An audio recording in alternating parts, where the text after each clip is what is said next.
Hey, Daily Dosers, Chris and Amy back with you for our second part of how to have healthy relationships. Again, all relationships, whether it's a work relationship, a family relationship, son, daughter, parent relationship, dating relationship, or marriage.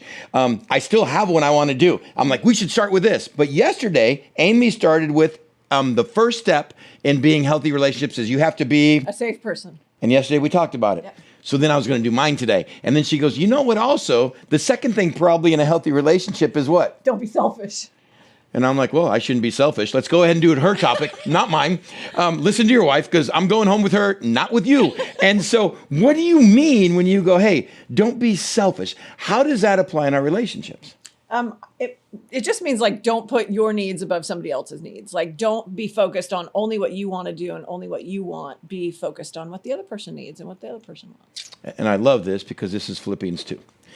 Philippians 2, Paul is writing, he says, do nothing out of your own selfish ambition or vain conceit, but in humility consider others better than yourself.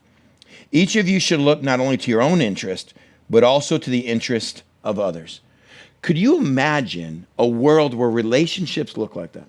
Could you imagine where the relationships you have, you would walk into your relationships and you go, they actually think I'm better than them. They treat me as if I'm better than them. Could you imagine a world when in all of your relationships that you're in, you say, man, they put my interest first, my needs first. Could you imagine how awesome relationships would be if we have that same mind of Christ that Paul is talking to and go, hey, when you go into a relationship, don't consider yourself better, consider them better. If you're a person that considers everyone better, if you're a person that goes, your needs are more important than my needs, your time is more important than my time, where you want to go to eat is more important than where I want to go to eat, what I dress like is more important what you say than what I pick out of my closet, except for my own Green Bay Packers shirt that you can see through that I wear only at home and I'm never going to get rid of it. Yeah. Could you imagine, it has limits, in a world where the people you're with consider you better, more important in your interest? Wouldn't you love being around people like that? And that's exactly where you started. Yeah. Yeah. Don't be selfish. So what does selfishness then look like in your relationship? If we say, hey, I'm going to have unhealthy relationships, what does selfishness look like? It looks like, demanding your way, your timing, your schedule, what you want to do over everybody else's needs and what they want. And when someone's talking, you're not really listening. Right. Because you've got something else that you have next. I just wanted to share. I want to share my problems. I want to share. Right. And if you're a person where your relationships are not dominated by your purpose, your problems, your struggles, your voice, maybe it's better to break it to you this way, where we're not talking to anyone individually. You're not seen as a safe person, and the relationship isn't healthy. The person you're with realizes you always put yourself first. You put your needs and interest ahead of mine. This in marriage is probably where so much work has to be done.